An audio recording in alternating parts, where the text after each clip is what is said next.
is the third song in a collection entitled Four Songs, Opus 13, which was written in 1938 by Samuel Barber, who lived from 1910 to 1981. One interesting thing about the song cycle is that it features texts of 4 different poets. Unlike his earlier collection of 3 songs, Opus 10, in which all 3 songs are set to poetry by James Joyce. This song, Sure on This Shining Night, was based on a lyric from James Agee's first published collection of poems called Permit Me Voyage, written in 1934.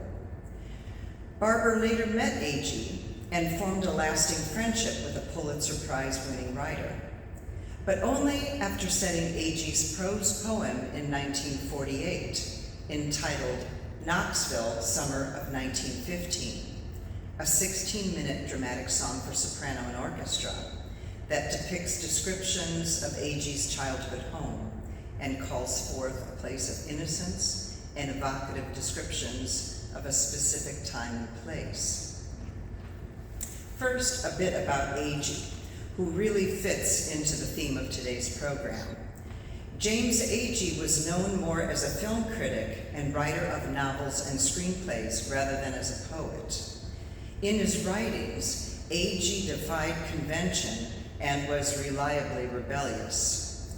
His Let Us Now Praise Famous Men was his account of life among Depression-era Alabama sharecroppers and was a commercial flop when it was released in 1941, although the book now stands as a landmark piece of social commentary. Far more accessible is Agee's most popular book, posthumously published, and a largely autobiographical novel, A Death in the Family. He also helped to adapt C.S. Forrester's novel, The African Queen, into the 1951 film. Circling back to Sure on This Shining Night, Barber chose to set only a part of the poem from Agee's collection, Permit Me Voyage, titled Description of Elysium, which really deals with God and heaven. The section of the poem that Barber set deals with our lives here on earth, rather than Elysium or heaven. The brilliance of this song lies in its long, seamlessly lyrical, canonical lines, initiated by the voice and followed in canon by the piano.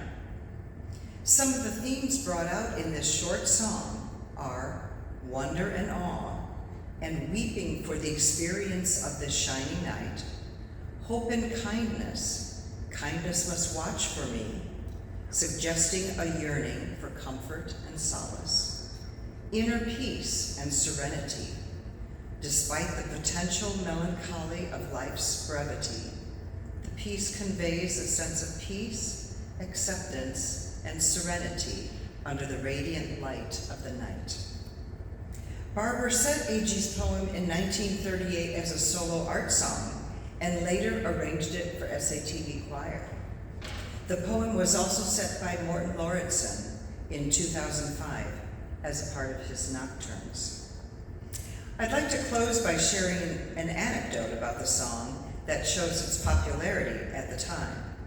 In 1979, Barber had just moved into a new apartment in New York City and had gotten a new phone number. He was away from his home and needed to call there and speak to his house guest, the composer, Giancarlo Menotti, but couldn't remember his number. So he called directory assistance. We remember directory assistance. But the operator was reluctant to give out his information. She apparently thought he was some celebrity stalker and not actually Barber himself. But she said she was very fond of Sure on This Shining Night. Could Barber sing the opening phrase? He did so and was rewarded with the phone number. Here is Sure on This Shining Night, based upon a poem by James Agee.